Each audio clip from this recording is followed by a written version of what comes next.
In the name of the Father, and of the Son, and of the Holy Spirit. Amen. This is the day that the Lord has made.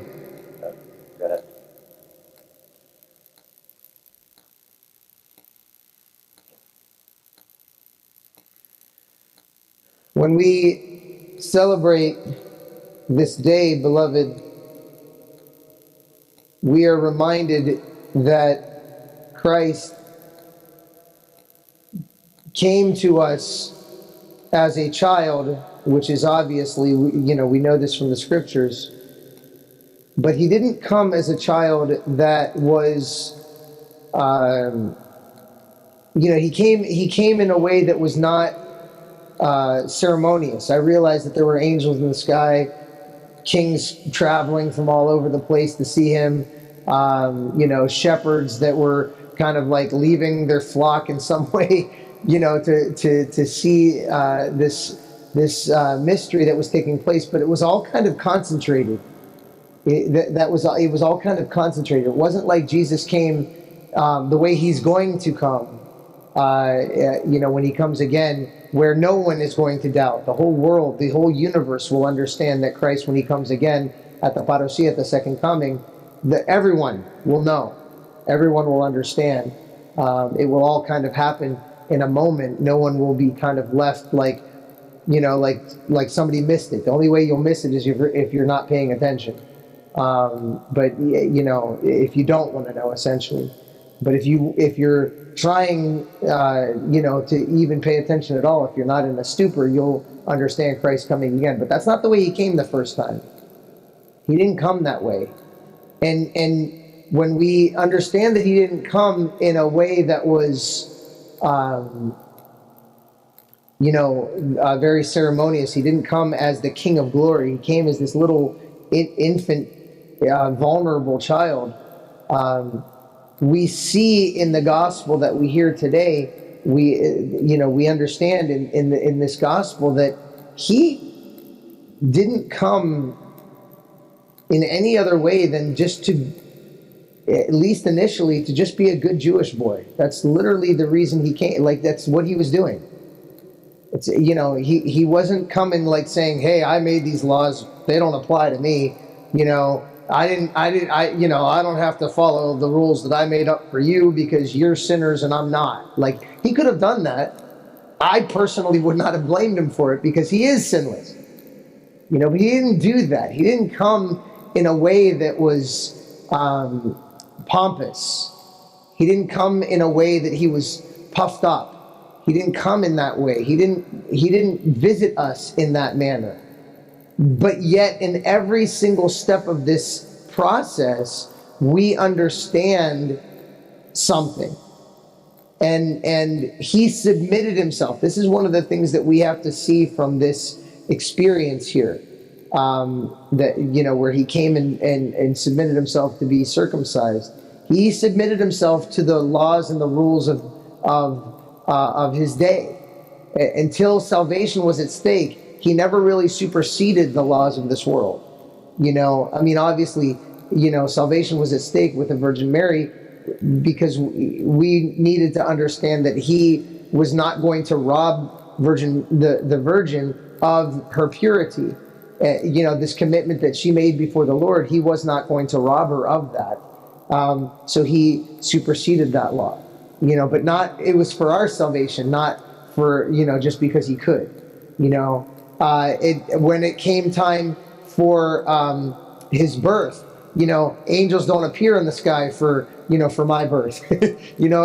These things don't happen for just an ordinary person. So we see small little things that take place. When it came time for his circumcision, there was nothing special about it except for the fact that, it was very clear at that moment that Joseph was adopting him. Joseph was taking him as his stepson, not his biological son. But on earth, Joseph became his father at that point. Joseph became his earthly guardian at that point, and he brought and fulfilled that place within Christ's life where he needed an earthly father so that Panagia would not be stoned to death. Joseph claimed him so that the Virgin Mary would remain, because even at that point, if the Virgin Mary had brought the child without Joseph, then she would have submitted herself to that stoning for two reasons. Number one, because there was no earthly father, but number two, because she left her house before 40 days, and the mother was not allowed to do that. She was unclean. She could not have brought her child for circumcision. So these are all important things that we have to understand historically, literally historically, that took place on these days, so that we can see how Christ fulfilled all of these promises. But in this gospel that we heard today, we see, again, there's that fast forward that takes place in the church. We see Christ go from this baby to leaving, and then coming back. He's circumcised. He leaves, the Bethlehem area and the Judea area, goes out to Egypt, and comes back as a 12-year-old boy. And the church gives us this, even though we're going to go 40 days from now, we're going to go right back to the presentation. We don't have that one up, do we? No, that's not one of the, it's a major feast, but we don't have Ipapandi on the wall. The presentation in the temple of Jesus Christ. Okay? And so even though we're going to see on February 2nd, Jesus right back as a little baby again, and see him presented the way all good Jewish boys would be presented in the temple, and Simeon and everything that took place with regards to that. Right now we are seeing Christ as a 12-year-old boy. And why does the church do that? Because again, we're stepping to theophany. We're getting to the point where we're seeing him first as a child, then we're seeing him today circumcised and 12 years old immediately. Why? Because we're going right to him as an adult. And we need to do that spiritually. We need to see him in all of those different ways.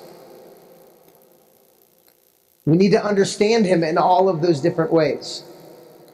And I know I'm not saying anything about St. Basil the Great. Don't think I'm forgetting about him. But just understand that we need to be able to not just be caught up in this moment. We need to see the moment in the bigger picture. We need to be able to recognize how that fits into not only every moment of Christ's life, but what does that mean for us as we are trying to walk towards his life as he wants us to live it. Not as we want to live it, but as he wants us to live it. Because it's not about what I want for my life. It's not about what you want for your life. Unless that life mimics exactly what God wants, then we are not living it to its full potential. That's just a fact. We have to live our lives according to the will of God for it to reach its full potential. Now, by chance, if we throw enough darts blindly to a dartboard, eventually we'll get the bullseye. By chance. But that is literally what it is. It's by chance. But if we are following God's will and seeking daily to search and find out what that is for our lives, it's no longer blind. If you're a dart guy like I am, it's literally like God is giving us the dart and saying, you can walk right up to the target, put it right into the section. That's what it's like when we're following the will of God in our lives. And we know what following the will of God looks like. Why? Because we saw Jesus do it. We saw the one person that didn't have to follow his father's will, didn't have to follow the laws that he gave the Jews, didn't have to follow even gravity. He didn't have to follow gravity. And we know that at least at one point in time in his life, he didn't. But he didn't have to, and yet he did. We see what that looks like. We understand how his true humility teaches us to not go by our will. Not as I will, he says to the Father in Gethsemane, but as you will, Lord, as you will, Father. And that mentality is the mentality of the person that we're celebrating today. It is the only mentality of the person that we're celebrating today. It is what sets him apart so much from all of us, for sure, and definitely so many of the saints of our church. Did they all follow the will of God at one point in time or another? Yes, they did, without question. But he was so bent on it. He was so bent on it that he never saw his life outside of the will of God.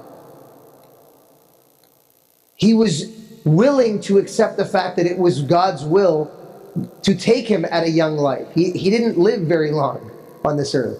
I don't even think he made it to 40 before his health took him.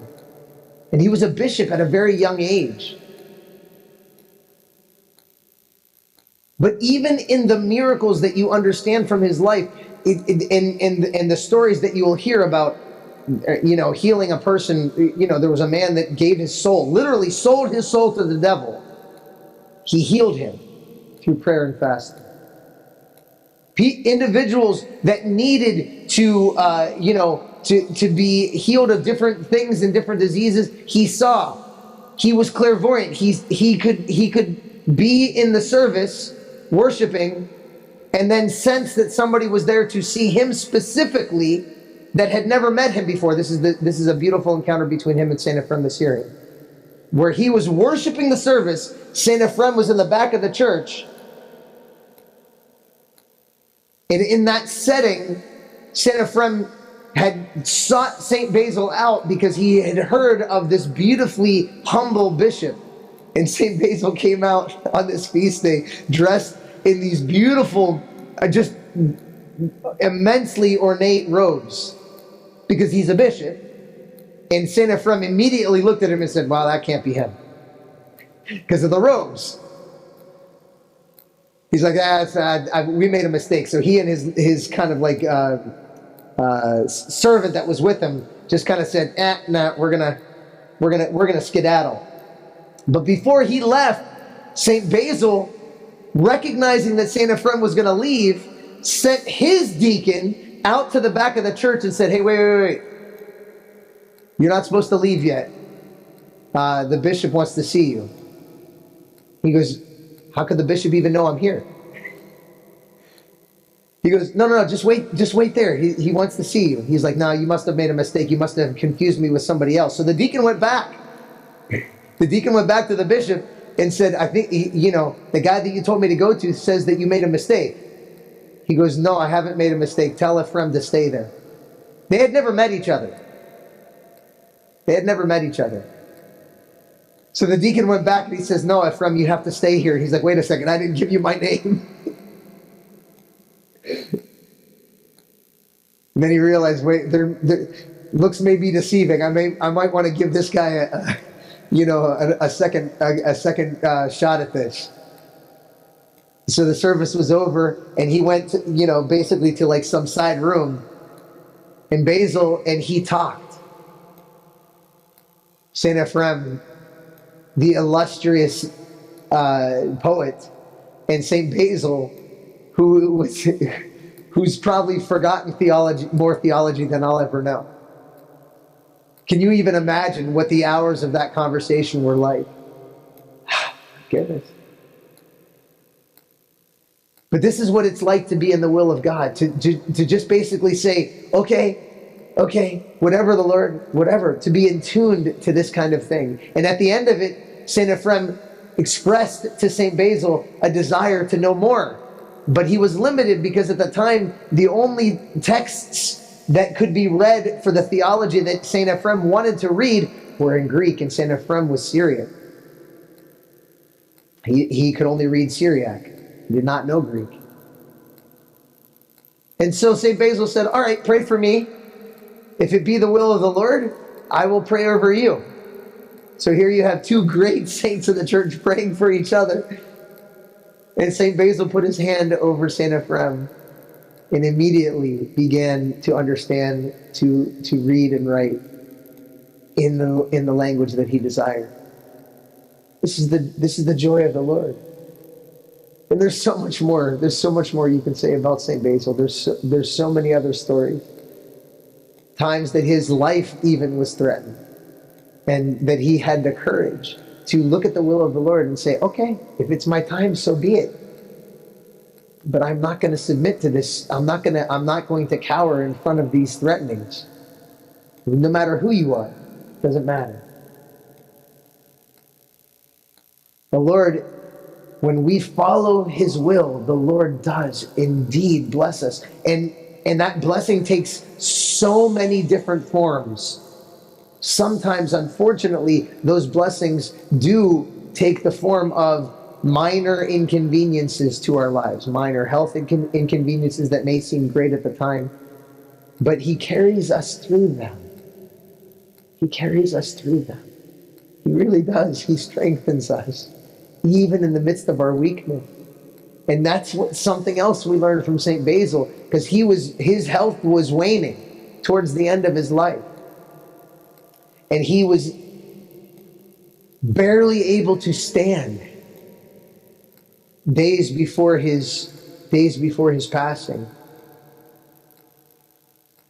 And yet, when it came time for him to serve his final divine liturgy, he was able to do that, and no one knew. No one understood that he was sick. No one understood that he was, near his death. Finished his divine liturgy and fell asleep in the Lord.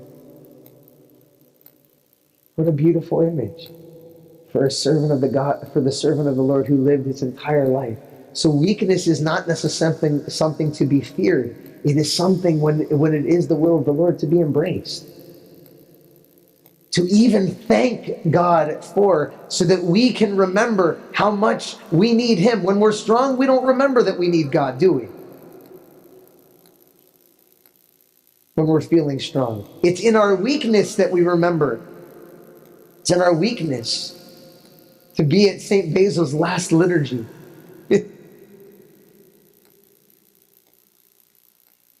To understand that these things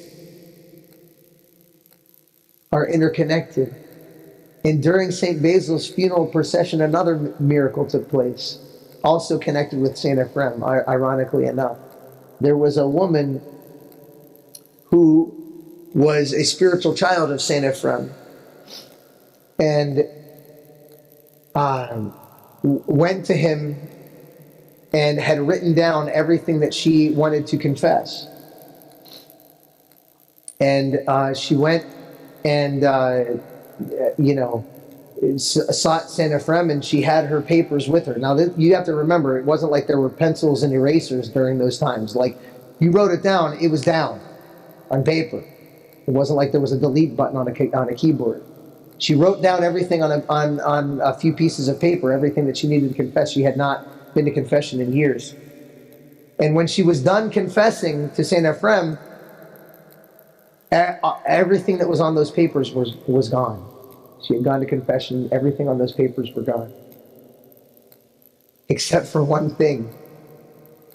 And she looked and she goes, St. Ephrem, I don't know what to do. This thing's still here.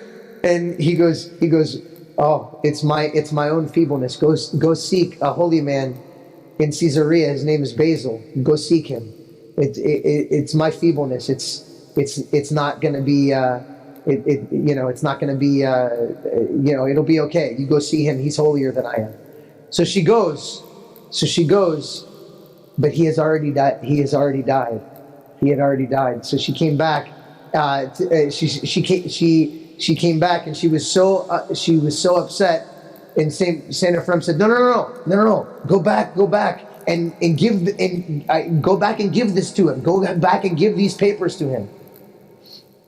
And so she went, and when she went to the funeral procession, and she saw that he was that she had missed like the part where he was kind of being laid out, that he was already on the way to the grave. In her disgust, she threw the papers on St. Basil and said, please, Lord, through the intercessions of this holy man, heal me. And she just fell down and wept.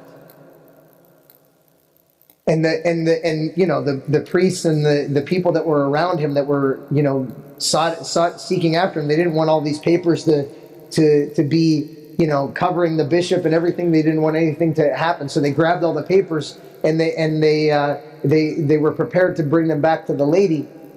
She said, "No, those papers need to go to the grave with him." And the priest looked at the papers and they go, "Why? They're blank."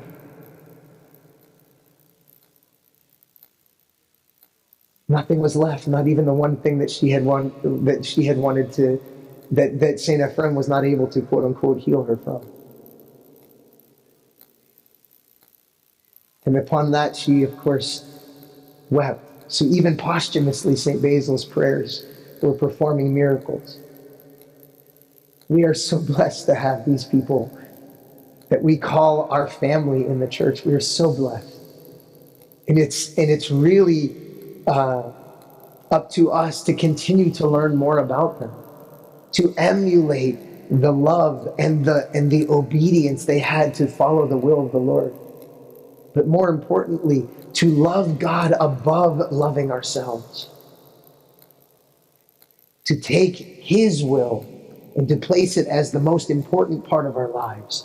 To do anything to fulfill His will. I'm not even there yet. I'm not there yet. But I know that that's the goal. So no, I haven't hit the bullseye yet quite. But I know that that's where I need to keep shooting. I know that that's the aim. And some days maybe by the grace of God we're able to hit it. Some days maybe we're a little off, and that's okay. But we need to continue to aim that way. Like St. Basil did. Like we saw Christ do with the will of His Father. Let us follow that obedience and be strengthened. And be strengthened by the will of the Lord. And He does indeed strengthen us in mind, in body, and of course in our souls. May we have that today as we celebrate His circumcision, the Lord's circumcision, and as we also celebrate this beautiful new year through the intercessions of St. Basil the Great.